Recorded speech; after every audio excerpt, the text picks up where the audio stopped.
Today on Positive Spin,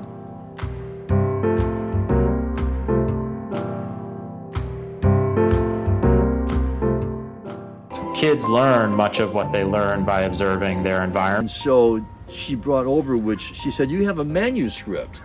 And I said, what is a manuscript? Indigenous peoples are at the forefront of the struggle to defend the rainforest. The vast majority of refugees are stuck in limbo for decades. On today's program, we'll learn how meditation is effectively improving people's performance. And we'll see how musician Buzzy is using his expertise to inspire and empower people in prison and children at risk. After that, we'll learn about the important environmental impact the Rainforest Foundation is having in Amazonia. Then we'll see the video presentation, Refugees, Who We Are, produced by Refuge Point. And we'll hear Vietnamese refugees share their stories of success and resilience. Well, breathing could be the key to unlocking better performances for kids in school. It's part of mindfulness, a practice Milwaukee schools and others have started to use. New at 10, Casey Geraldo explains what it means and how local schools are using it. Casey. George and Carol, I asked kids and the teachers at Milwaukee School what mindfulness is all about. They used one word over and over: calm. And studies show calm could make a huge difference for everyone in a school, especially some of the most troubled students. What are some noises I hear? How do I feel? This is the sound of calm at McDowell Montessori School. The sound of mindfulness. It helps me calm down if I'm stressed out and in and out. Mindfulness is paying attention to what's going on in your mind and body in the present moment without judgment. But moments like this one can change how children learn. When I was a little kid, I used to get stressed a lot, and I didn't know how to calm myself down. First through third grade teacher Maggie Moss says she's seen changes in students who get angry or frustrated easily. Your mind has to be calm if you're going to be listening and taking in information. The principal at McDowell tells us in 3 years of practicing mindfulness in classrooms, the number of kids sent to her office for bad behavior has dropped by 75%. There's things that they can do or that I can lead them in that will help them calm down and get to a point where they can listen to what I'm saying. Matt Hirschberg from the Center for Healthy Minds at UW-Madison studies mindfulness.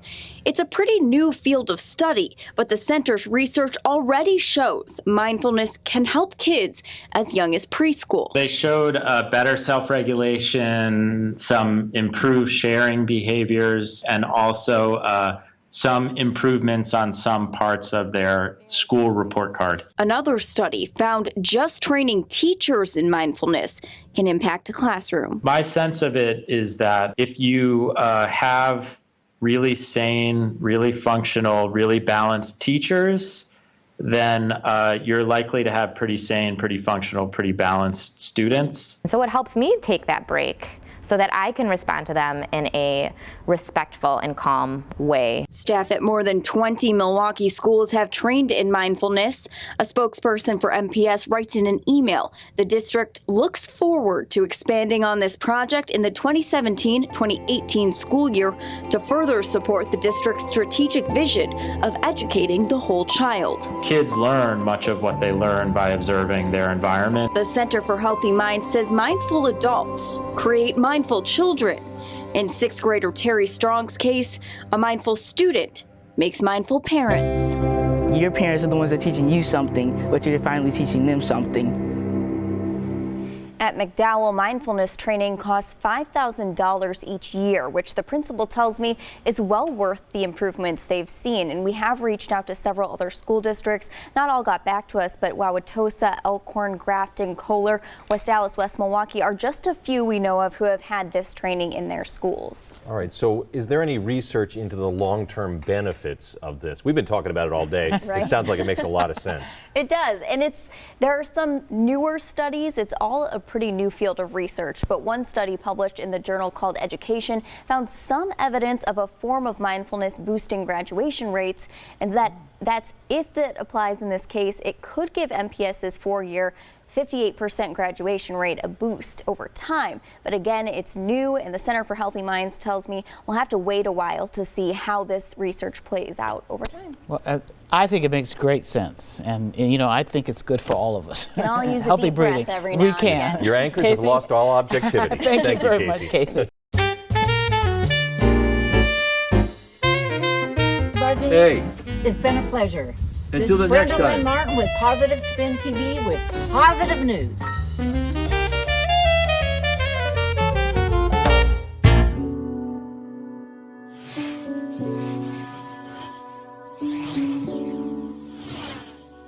Music has been a great influence in human life from the time it was first conceived. It impacts mood, memory, and in the case of singer-songwriter Buzzy Martin, it's a beacon of light he shares with people who may have lost their way or simply as a means to convey a message. There is hope amidst the struggle.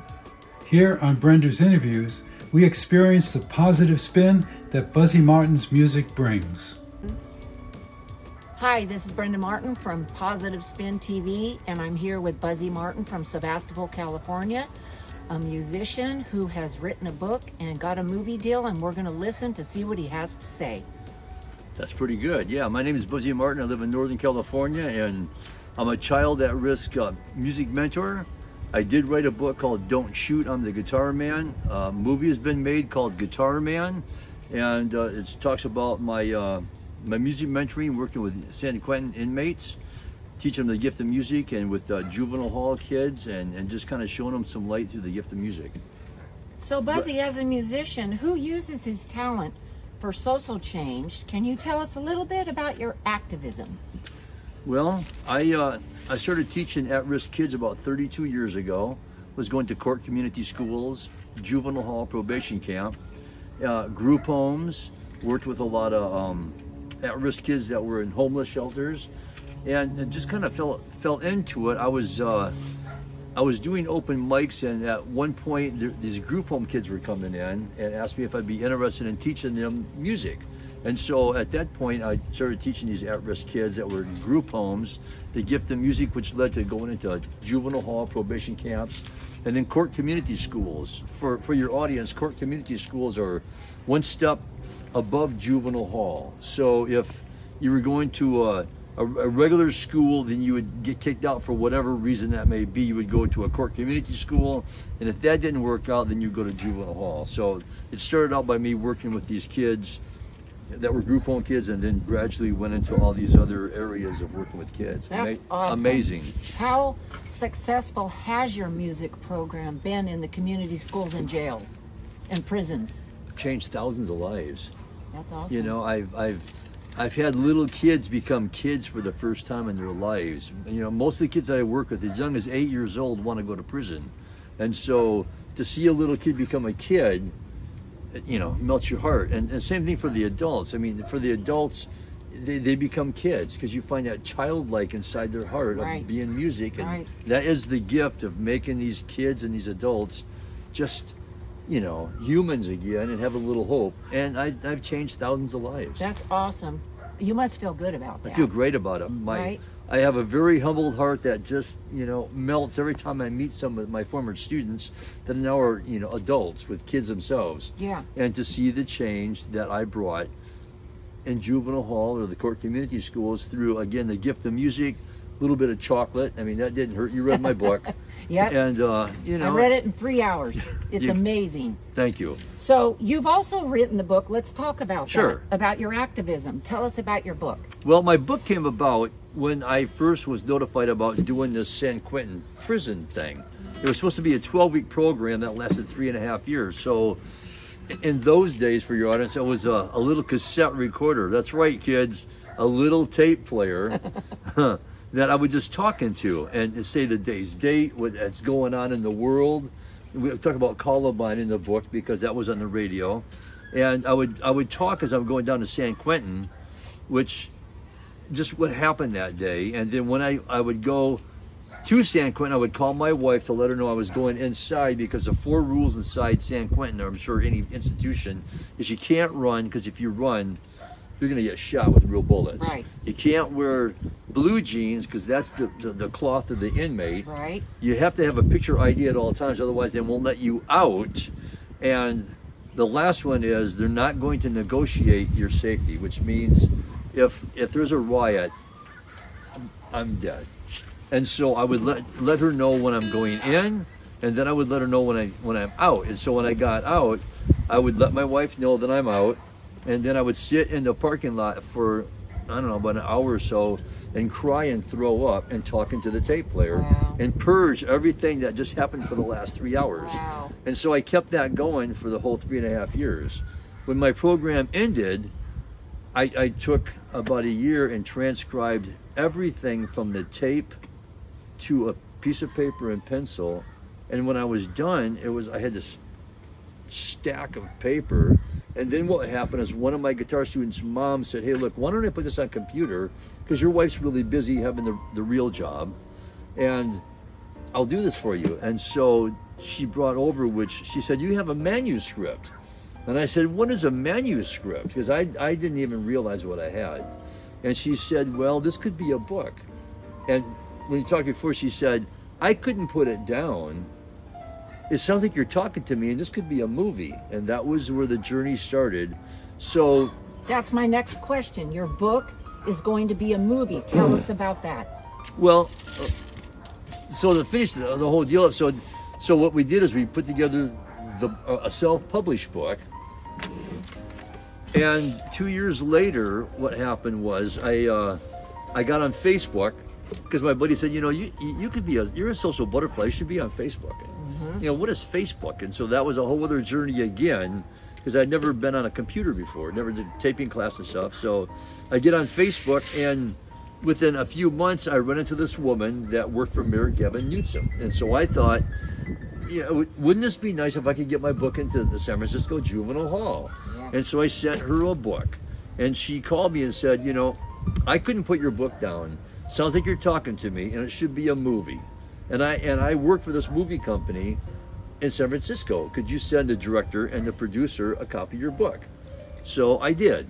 And in the meantime, I have a friend that worked for Penguin Books that gave one of my books to one of her friends, because he was a musician. So I've been in contact with him.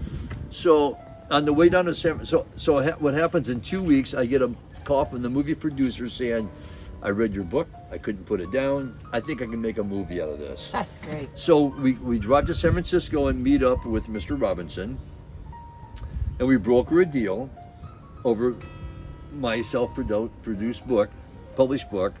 And so on the way home, we pulled over, called my buddy from Penguin Books and say, hey, look, I just brokered this deal with a movie. And he goes, well, I have this idea, send me a couple of books. So now I sent him a couple of books, and by the following week, I got a book deal with Penguin Books. And everybody asked me, well, who's your literary agent? I don't have an agent. No. You know, I think this was supposed to happen, because I just feel like I've become the voice of the incarcerated. And I tell these stories about these inmates or these at-risk kids that people listen. Right. And I just feel like it was supposed to happen this way. Right. But that's how the book came about, because everybody gives me a hard time about, well, how did you do that? Well, it just happened. It was just a gift that really happened at that point. And I think it's real important that even if it wasn't my book or the movie based on me, we lock up way too many people for stuff that is just ridiculous. Low-level drug, alcohol, mental health crimes, you know, stuff that we should really be helping our fellow mankind, our brothers and sisters, or our aunts and uncles, or moms and dads, and we don't address that. What do you see in the future? Well, I hope that once the movie gets released, and again, the movie's called Guitar Man, I hope that it does so well that I can visit every juvenile hall in the country. I really want to be able to let these kids know that, you know, to give them hope and try to make them understand that they should have some kind of goals or dreams or something in their life to go after. They need that. Whatever it may be. And I would like to visit the state prisons and perform some of my songs. Not that I'm Johnny Cash or Merle Haggard, I'm Buzzy Martin, but I try to make these guys understand that there are people that really do care about these guys and women Right. that are incarcerated or abused, and that there's got to be a better way, and that's what I'm trying to do. It's all about education, not incarceration. And you're the man. I try to do the best that I can. Thank you, Brenda. Thank you, Buzzy. Hey. It's been a pleasure. Until the this is next Brenda time. Lynn Martin with Positive Spin TV with positive news.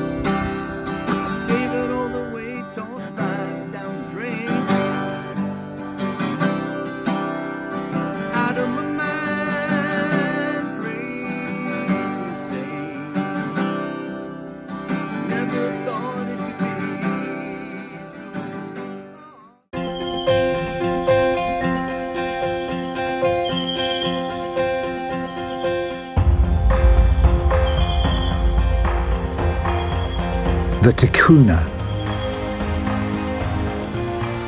the Wonan, the Makushi. These names are unfamiliar to most who live in the global north, thousands of miles from any tropical rainforest. Indeed, these indigenous peoples live in areas so remote that it can feel as if we have very little in common with them. And yet, unbeknownst to us, our entire future rests on their shoulders. Why? Because these are the people who protect the rainforests that we all depend on. Rainforests are carbon sinks and our primary defense to slow down climate change. The Amazon alone absorbs 2 billion tons of carbon dioxide annually. That's equivalent to all the car emissions from Europe and Asia combined. But rainforests across the globe are being destroyed. In the last 35 years, the Amazon has lost an area larger than California. We are on the brink of a climate catastrophe. Indigenous peoples have been trying to tell us this for a long time.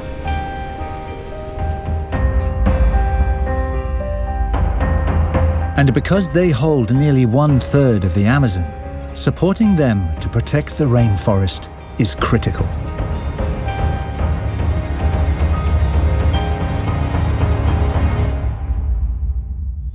Since 1988, Rainforest Foundation US has partnered with indigenous peoples in Central and South America, supporting them to secure and defend an area larger than the state of Florida.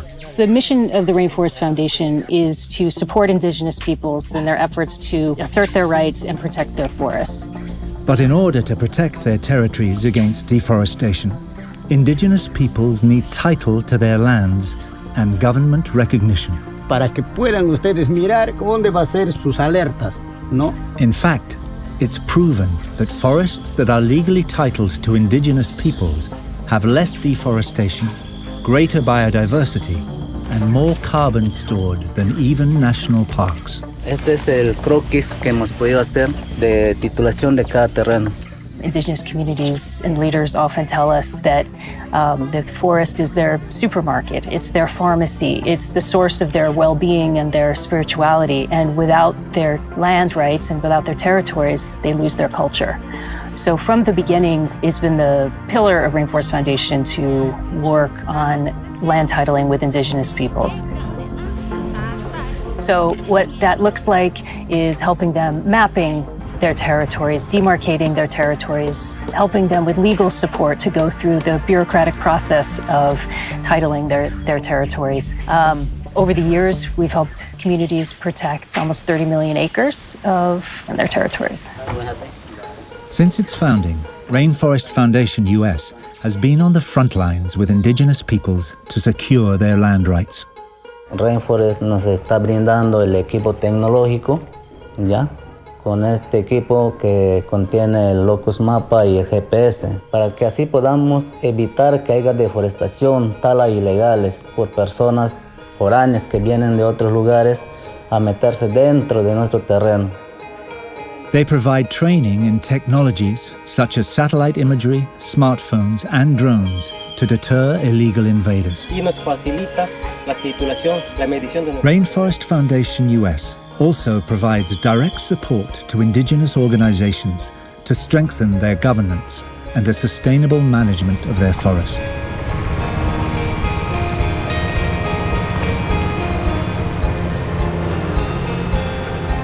With the right tools, skills, and resources, indigenous peoples can defend their lands against increasing threats.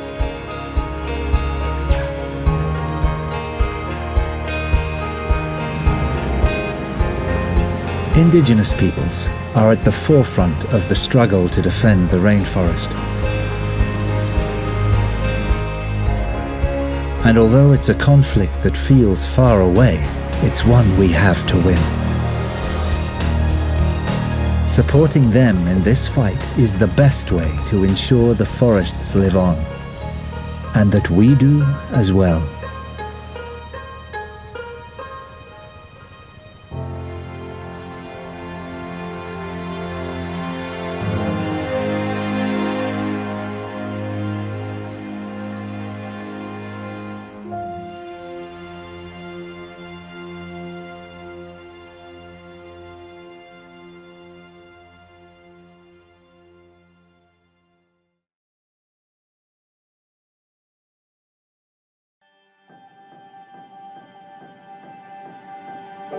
We're facing the biggest refugee crisis in history. Over 100 million people have fled their homes because of violence and persecution. Many can't return for 20 years or longer, and more are forced to make dangerous journeys each day. Imagine a future where refugees can reach safety regardless of where they fled from or the color of their skin.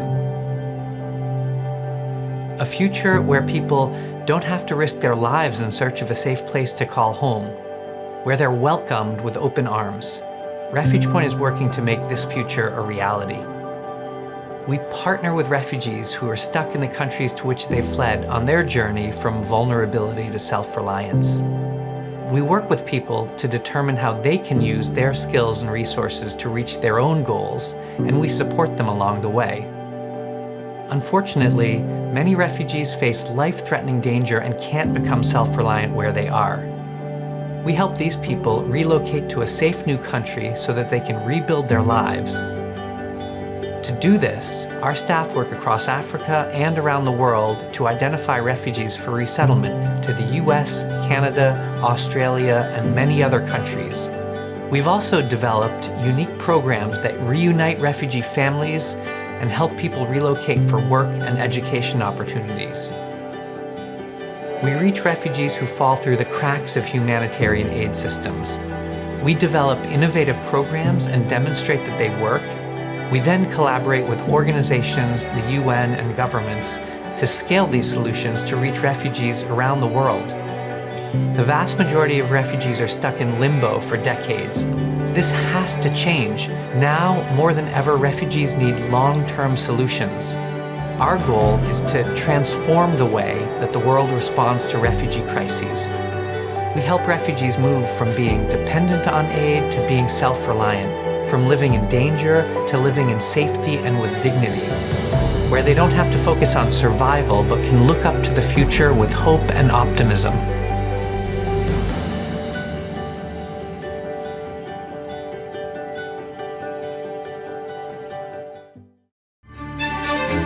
All month long, we're showcasing some of the different ethnic groups from all over the world that make up San Diego's large Asian American and Pacific Islander community.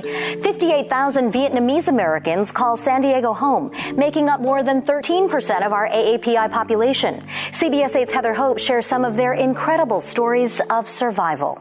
Overcoming incredible odds. We hear from 3 former Vietnamese refugees who wouldn't let poverty, a communist regime, or lack of education stop them from coming to San Diego and achieving the American dream. For the boat people, refugee, we all share very similar stories. These three Vietnamese American business leaders have found success in San Diego, but the long road to get there started in Vietnam, where they were all born in poverty amid political turmoil and were desperate to get out. I witnessed the harbor police shot and killed my brother right in front of me. After the Vietnam War, Jimmy Tai was just a teenager when he tried to escape 15 times. But I'm determined, so I told Mom, if none of them want to go, give me a chance to keep going and keep trying. Jimmy says the dream of going to college motivated him to continue to flee by boat. You try to survive, the 20 years old rickety boat in the middle of the ocean. And that's why I went so many times. When I was there a couple of days, the boat just completely, the engine just stopped. Stranded in the ocean with no GPS, Jimmy's boat was captured and all were sent to prison, where he also escaped and has the mugshot to prove it. It's extremely daunting. Jimmy's wife Lily Tai says her family fled their Vietnamese fishing village when she was 9 years old with just the clothes on their backs. Lily left her only sweater. And it got caught on the bamboo, and I have to let it go because that's the only thing of my private possession. And at the same time, I heard gunshots look like bang, bang, bang.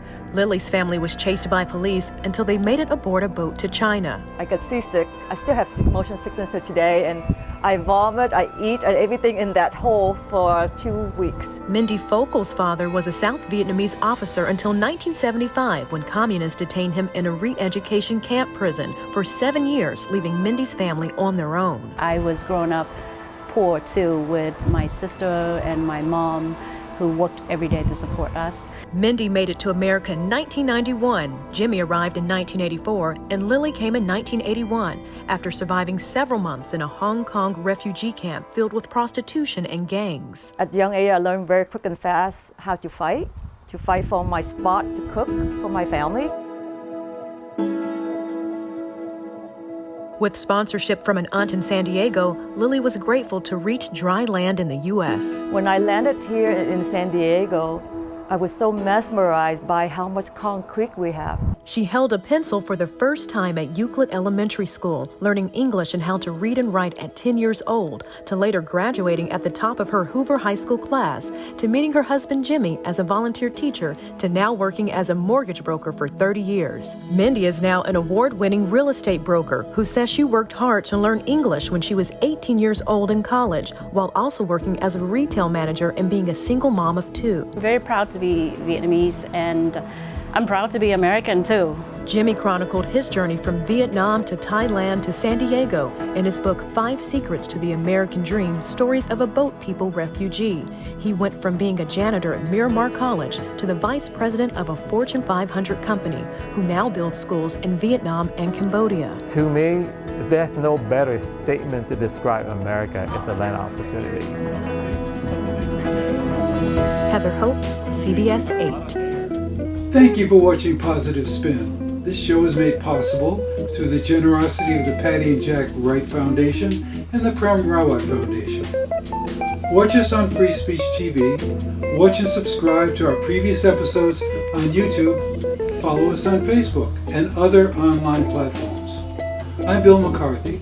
Stay safe and healthy, and remember, everyone can create their own positive news.